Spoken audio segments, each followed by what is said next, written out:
क्या आपको नहीं लगता आप सभी के पास ऐसा एक है? बाइबल के अनुसार हमारी रक्षा करने के लिए फरिश्ते होते हैं, पर मुझे विश्वास है कि हाँ, हमारा दुश्मन शैतान भी शायद हमारे पीछे एक दो दुष्ट आत्माएं भेजता है। मेरे ख्याल से वो हमारे आसपास रहता है, हमारे जीवन में घुसने के मौके की तलाश में। हम जानते हैं कि उसे हमसे झूठ बोलना पसंद है। क्या कोई जानता है कि शैतान एक झूठा है? फिर भी सोचिए हम कितने झूठों पर विश्वास करते हैं, चाहे हमें पता होता है कि वो झूठा है। मैं कभी उन औरतों को नहीं भूलती जो रोते हुए मेरे पास आई थी। ओह, मैं बहुत परेशान हूँ जॉयस। मैंने पूछा क्या बात है? उसने कहा शैतान मुझसे झूठ बोल रहा है इसलिए मैं परेशान हूँ। मैंने पूछा शैतान आपसे झूठ बोल रहा है? हाँ, और आप परेशान हैं, पर आप जानती हैं कि वो सब झूठ है। और ये सुनकर अचानक उसकी आंखें खुल गई। ओह, कई बार एक तस्वीर 1000 शब्दों से बेहतर समझा सकती है। आप जानते हैं इस सप्ताह की सभाएं हैं मन, मुंह, मनोदशा और रुख पर। और मुझे खुशी हो रही है आज शुरुआत करके मन पर एक शिक्षा के द्वारा। इसलिए आज मैं सिखाने वाली हूं मन के बारे में। मन, मन, मन। तुझे नहीं लगता तो मन रूपी युद्ध के मैदान के बारे में बहुत सिखाती है? लोग इससे तंग आ गए हैं जॉयस, बहुत तंग आ गए हैं।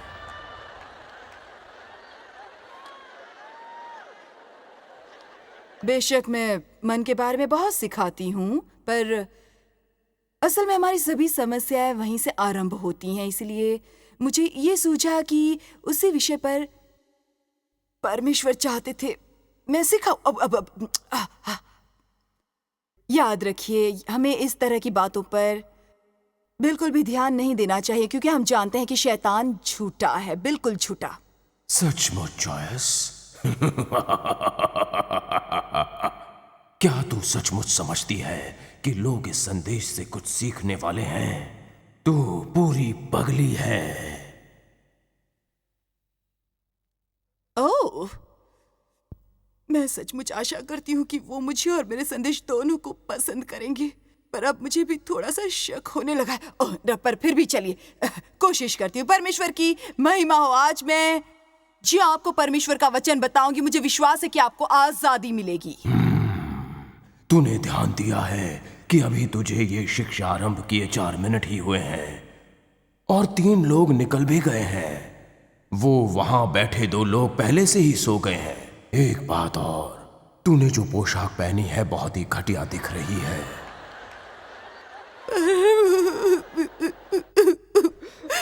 पर मैंने इसके लिए कितनी मेहनत की थी कि अब मैं बिल्कुल नहीं जानती। एक मिनट रुको, मुझे रिवाइंड करके दोबारा ये सभा आरंभ करनी चाहिए। कितने सहमत है कि हमें फिर से शुरुआत करनी चाहिए और शैतान को उसकी औकात दिखानी चाहिए? आमीन। जैसे कि मैंने कहा था, आज मैं सिखाने वाली हूं मन के बारे में। मन, मन, मन। तुझे नहीं लगता तो मन रूपी युद्ध के मैदान के बारे में बहुत सिखाती है? नहीं, बिल्कुल नहीं। लोग इससे तंग आ गए हैं जॉयस। नहीं, बहुत तंग आ गए हैं। नहीं, बिल्कुल भी नहीं, क्योंकि मन हमारी सबसे बड़ी समस्या है। मन एक युद्ध का मैदान है और हम जो सोचते हैं वही बोलते हैं, और हम जो बोलते हैं एक रुख बन जाता है, और हमारे रुख बनते हैं हमारी मनोदशा। इस सप्ताह में मन, मुंह, मनोदशा और रुख के बारे में सिखा रही हूँ, और अब मैं मन के बारे में सिखाऊंगी। यदि तू नहीं गया तो तुझे भी सिखा दूंगी।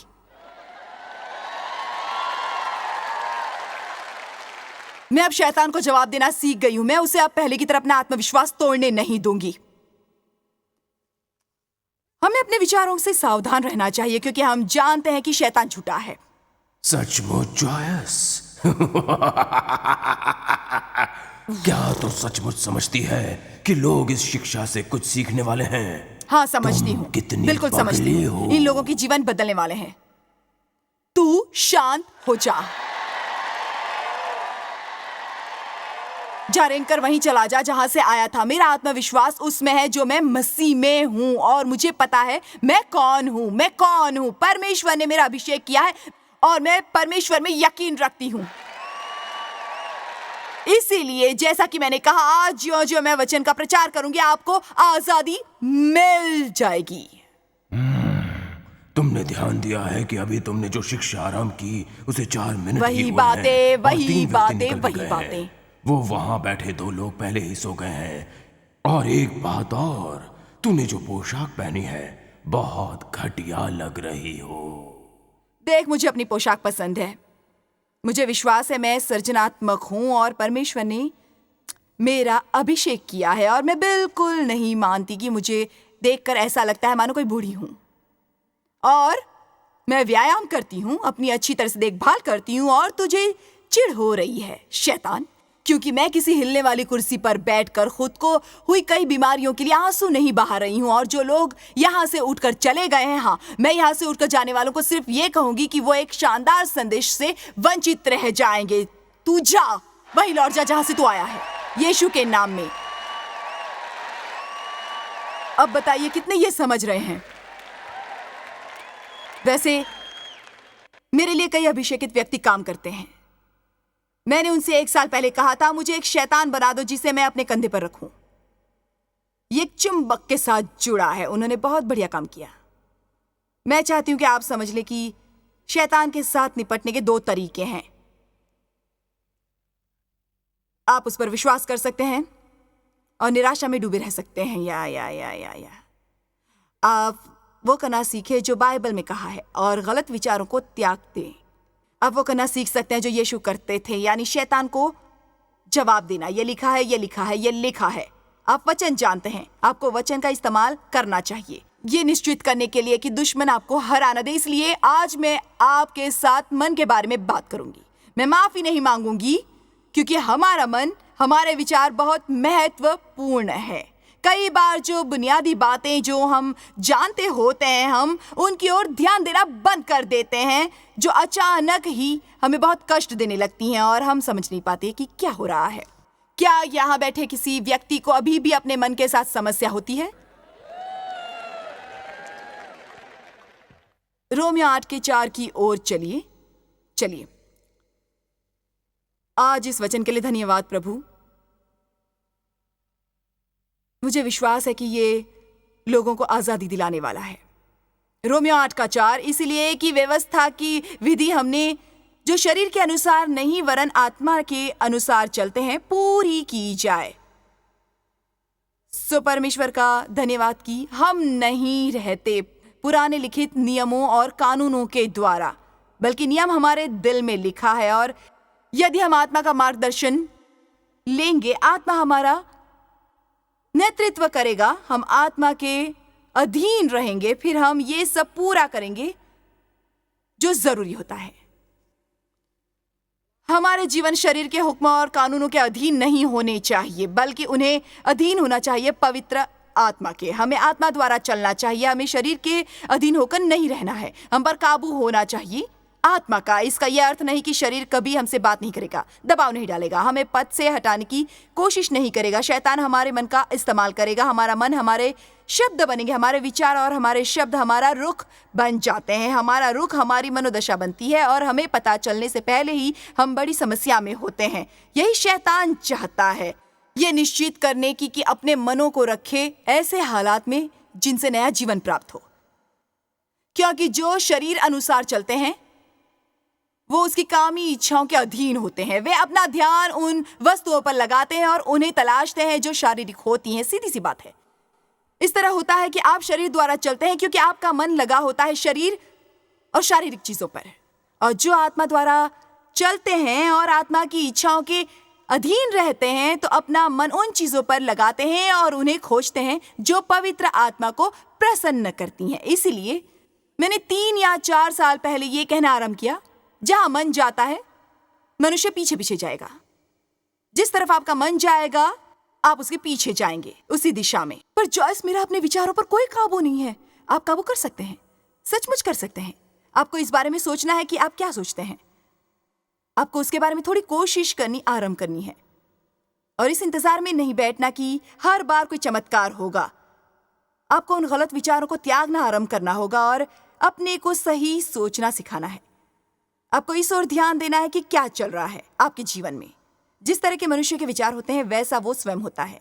यदि हम अपने विचार पर काबू करेंगे तो हमारा अपने आनंद, अपनी शांति पर काबू होगा और हम काबू करेंगे अपने बहुत सारे हालातों पर। देखिए, मैं ये नहीं कह रही कि सुविचारों से आप जीवन के हर हालात पर काबू कर सकते हैं, पर मेरे ख्याल से बहुत बार कोई समस्या होने पर हम उसके बारे में जिस तरह सोचना और बोलना आरंभ करते हैं वो उसे और बढ़ा देता है। अचानक जो बात पहले इतनी बड़ी समस्या नहीं थी हमारे लिए जटिल समस्या बन जाती है, क्योंकि हमें उसके बारे में सोचना बिल्कुल भी नहीं आता सही तरीके से।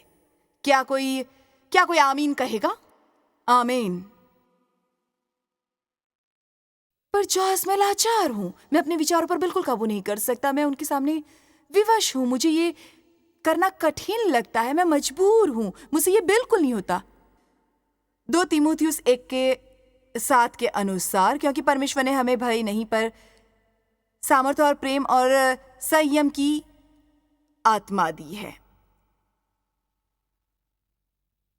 एक संतुलित मन, अनुशासन की भावना और आत्मसंयम। परमेश्वर ने हमें एक स्थिर मन दिया है। उन्होंने हमें डर की आत्मा नहीं दी ताकि हम डरे सहमे रहें और झुक जाएं दुश्मन के सामने या उन झूठों के सामने जो वो हमें बताने की कोशिश करता है, बल्कि हमारे पास अनुशासन और आत्मसंयम की भावना होती है। आपके पास आत्मसंयम और अनुशासन है। आइंदा कभी ये मत कहना मेरा अपने पर काबू नहीं है। ये मत कहना मुझ में बिल्कुल अनुशासन नहीं है, चाहे इसके लिए ये जरूरी हो कि हमें सारा जीवन ये कहना पड़े। हमें वो कहना आरंभ करना है जो परमेश्वर कहते हैं और वो कहना बंद करना है जो हम सोचते हैं, महसूस करते हैं, जो लोग कहते हैं, हमारे मित्र, हमारी माता, हमारे पिता कहते हैं। हमें वो कहना आरंभ करना है जो परमेश्वर कहते हैं और उनके साथ सहमत होना है। यदि धरती पर 2 व्यक्ति भी सहमत होते हैं, शक्तिशाली बातें होनी आरंभ होती हैं। पवित्र आत्मा यहाँ इस धरती पर है और मैंने ये जाना है कि यदि मैं उनके साथ सहमत होती हूँ फिर मैं पूर्ण होते देख सकती हूँ परमेश्वर की अपने जीवन के लिए योजना को। पर हमें ये नहीं करना है सप्ताह में एक बार या रविवार की सुबह जब हम सचमुच आत्मिक महसूस करते हैं ये ऐसा काम होना चाहिए जो हम करते रहें। मेरे ख्याल से विश्वास की भली लड़ाई लड़ने का ये तरीका है। लड़ाई तो होती है, शैतान इतनी आसानी से हार नहीं मानता। अभी भी कुछ मौके आते हैं, थोड़े बहुत मौके, पर मेरे साथ अभी भी ये हो सकता है जब मैंने प्रचार करना आरंभ किया होता है और शायद पिछली कतार में बैठे 5 व्यक्ति उठकर चले जाते हैं। सबसे पहली बात जो आपके सिर पर बैठी दुष्ट आत्मा कहती है, तूने ऐसा कुछ कहा जो उन्हें अच्छा नहीं लगा, इसीलिए वो चले गए। इस बार जब दुश्मन ऐसा कुछ कहकर आपका आत्मविश्वास तोड़ने की कोशिश करता है, वो रोकने की कोशिश करता है आपको बहादुर और आक्रामक बनाकर वो कहने और करने से जो आपको विश्वास है परमेश्वर ने आपके दिल में डाला है। दुश्मन डर द्वारा हम पर काबू करने की कोशिश करता है, परंतु परमेश्वर ने हमें नहीं दिया है डर का आत्मा। हम सभी के मनों पर हमला होता रहेगा इस धरती पर जब तक यीशु हमें लेने नहीं आएंगे। हमें उसके बारे में सोचना है जो हम सोचते हैं।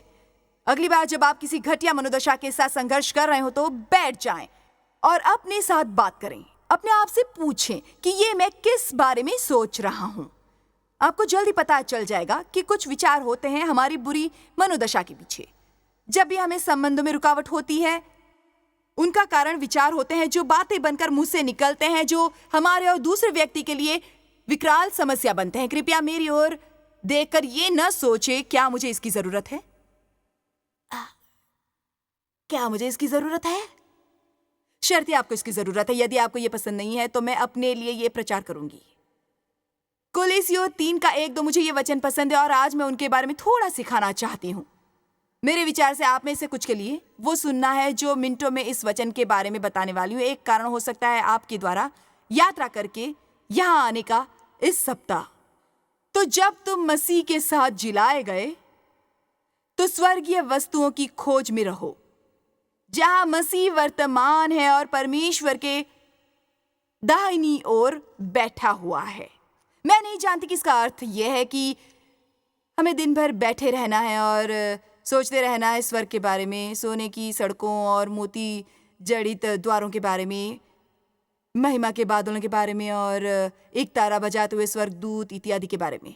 हमें बल्कि सोचना है उस जीवन के बारे में जो हमें दिलाने के लिए यीशु मरे थे। उन्होंने हमें मुक्ति दिलाने के लिए जो मूल्य चुकाया, उन्होंने जो मूल्य चुकाया ताकि हम अपने जीवन का आनंद उठा सकें और शांत रह सकें, चाहे हमारे आसपास जो भी हो रहा हो।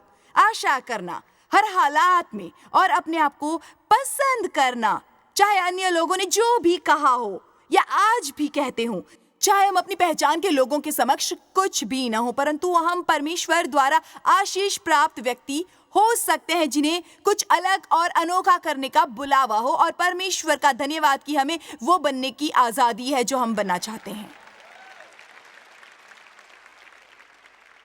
आइए अब अगली आयत देखते हैं, आयत 2। स्वर्गीय वस्तुओं पर ध्यान लगाओ, स्वर्गीय वस्तुओं पर ध्यान लगाओ, स्वर्गीय वस्तुओं पर ध्यान लगाओ। पृथ्वी पर की नहीं परंतु स्वर्गीय वस्तुओं, गहरी बातों पर ध्यान लगाओ। मेरी ये प्रार्थना है कि परमेश्वर आज मेरे शब्दों को अभिषेकित करेंगे और मैं ये समझा सकूंगी आपको और टीवी द्वारा देखने वालों या रेडियो या टेपों द्वारा सुनने वालों को कि आप समझ पाएंगे कि परमेश्वर ने बहुत शक्ति डाली है आपके मनों में, ऐसी शक्ति जिसके बारे में हम कभी कल्पना भी नहीं कर सकते कि कैसे उस शक्ति का इस्तेमाल करें ताकि हम उपलब्धियां प्राप्त कर सकें और कामयाब हो सकें।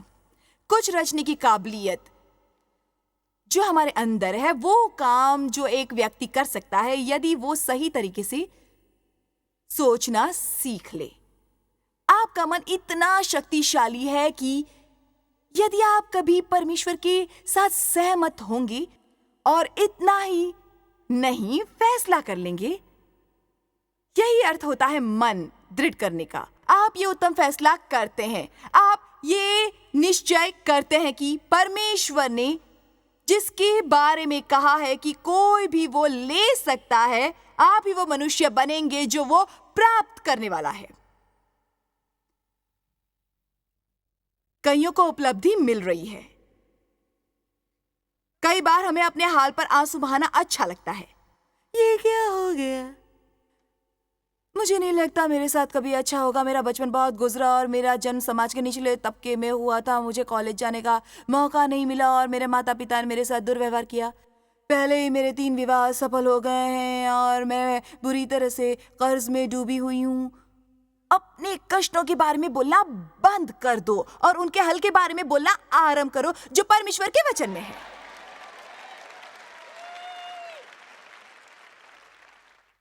मैं अब जो आपको बताने वाली हूं कोई अन्य आपके लिए नहीं कर सकता।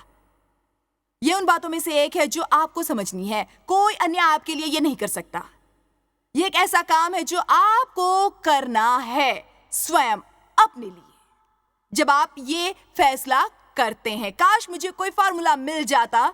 मैंने परमेश्वर से कहा है कि मुझे दिखाए कि मैं क्या करूं, मैं लोगों को कैसे समझाऊं कि यदि वे सिर्फ ये फैसला करेंगे कि वो किसी चीज से भी विजयी हो सकते हैं, कि वो सब कुछ कर सकते हैं जो आप उनसे कहते हैं। हम सब नहीं कर सकते जो वो चाहते हैं, पर वो कर सकते हैं जो परमेश्वर हमें करने को कहते हैं। हम अपने सामने आने वाली हर चुनौती का सामना कर सकते हैं मसीह के द्वारा जो हमें शक्ति देते हैं।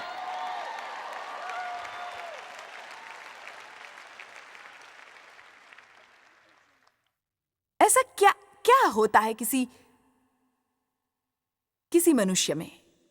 शायद किसी के लिए जरूरी हो अपना थोड़ा वजन कम करना और उन्होंने कोशिश करके सफलता प्राप्त ना की हो। वो कहते हो मुझसे नहीं होता, बहुत कोशिश की पर वजन कम नहीं होता, मुझे बहुत भूख लगती है सो मैं खाए बगैर नहीं रह सकती।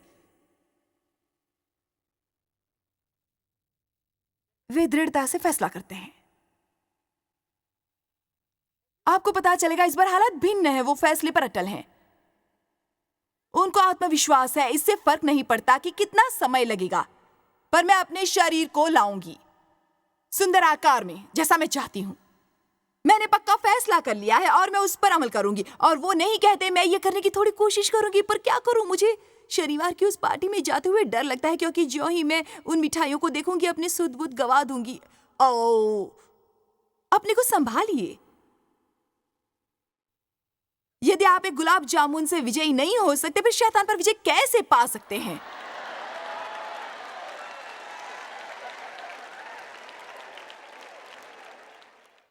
वैसे सच कहूं, मैं जब भी समोसे बर्फी देखती हूँ मुझे कम से कम 1 दर्जन खाने होते। ये जरूरी नहीं है आप इसलिए 1 दर्जन खाते हैं क्योंकि आपने सोच रखा है कि आपको 1 दर्जन खाने हैं। मेरी एक बात याद रखिए, यदि आप ये फैसला करेंगे कि आप वजन कम करके रहेंगे और ये समझेंगे कि ये रातों रात नहीं हो जाएगा, और यही उस लड़ाई का बड़ा हिस्सा होता है।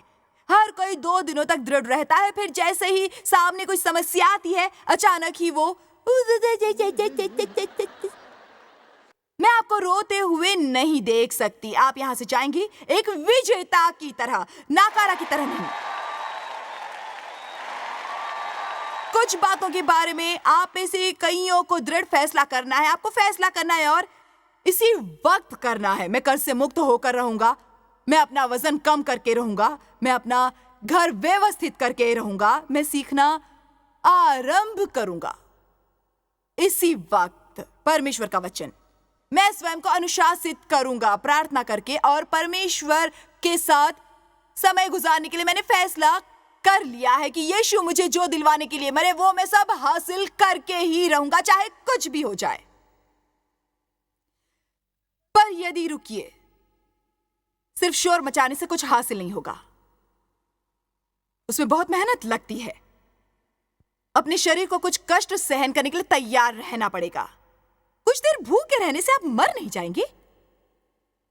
आप मरेंगे नहीं यदि हाथ पांव में दर्द होता तो।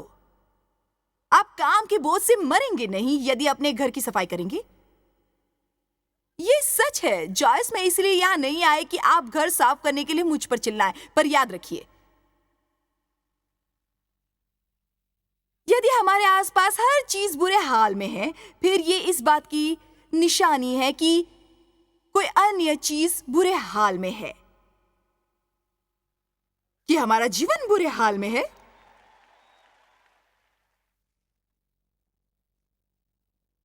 मैंने सचमुच बहुत बड़ी बात कह दी है ना? दृढ़ किए मन से ज्यादा लाभदायक कुछ नहीं होता। आज आप फैसला कर लें कि आप अपने जीवन में कुछ करके दिखाएंगे। आप फैसला कर लें कि जब आप बूढ़े होंगे आपके पास अपने बीते दिनों के बारे में पश्चाताप करने का कोई कारण नहीं होगा। मेरी एक बात याद रखिए, जीवन में मेरी शुरुआत घटिया हुई थी पर समाप्ति बढ़िया हो रही है। यदि परमेश्वर इसी वक्त मुझे बुला ले, मुझे कोई अफसोस नहीं होगा, क्योंकि मुझे पता है कि परमेश्वर की दया और कृपा द्वारा लोगों की मदद कर रही हूं मैं। मेरा जीवन अन्य लोगों के जीवनों को बेहतर बना रहा है, और इससे अच्छा एहसास क्या हो सकता है? अपना जीवन बर्बाद मत कीजिए। स्वार्थी और आत्मा केंद्रित बनकर हर वक्त सिर्फ अपनी परवाह करके एक फैसला ना कर लें कि आप बनने वाले हैं एक सच्चे मनुष्य। एक बात याद रखिए, मेरे ख्याल से कई बार हम बहुत ज्यादा बोलते हैं, मैं अपना वजन कम करने वाली हूं, मैं अपना कर्ज चुकाने वाली हूं। आप अपना मुंह बंद करके उस पर अमल क्यों नहीं करते?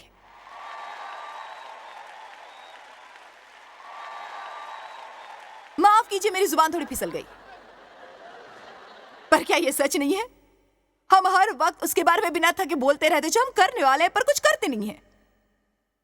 मेरा मानना है कि कई बार यदि हम बात को परमेश्वर और अपने बीच में रहने दें तो उससे ज्यादा शक्ति होगी। हमें इंतजार करना चाहिए कि कोई हमसे कहे कि सचमुच बदलाव दिख रहा है।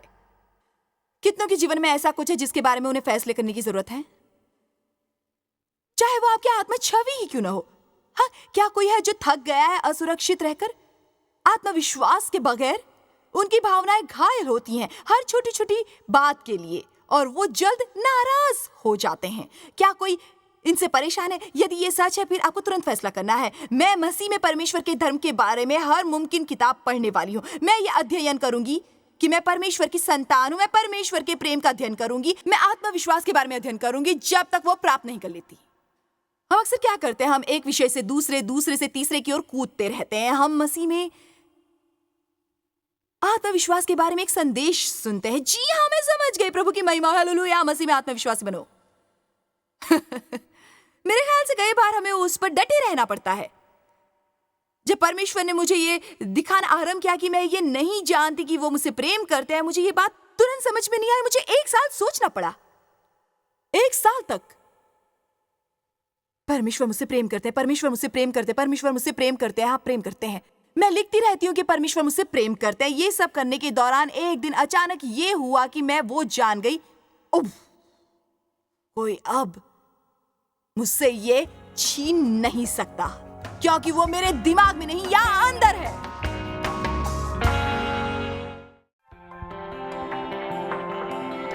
जॉय स्माइल मिनिस्ट्रीज में आप हमारे लिए कितने अहम हैं, इसका आपको अंदाजा नहीं। हम आपके आभारी हैं और हम धन्यवाद करते हैं अपने सब मित्रों और सहयोगियों का कि उन्होंने इस विश्वव्यापी सेवकाई को संभव बनाया। मिलकर हम भूखों को खिला रहे हैं, गरीबों को पहना रहे हैं और कई देशों में सुसमाचार पहुंचा रहे हैं। कृपया हमसे संपर्क करें या विजिट करें jmmindia.org पर। आज ही अपनी प्रार्थना के अनुरोध बताने के लिए, हमारे साधनों के बारे में और जानकारी और चॉइस की सभाओं का शेड्यूल जानने के लिए और हमारे सहयोगी बन जाएं दुनिया भर में मसीह का प्रेम बांटने के लिए।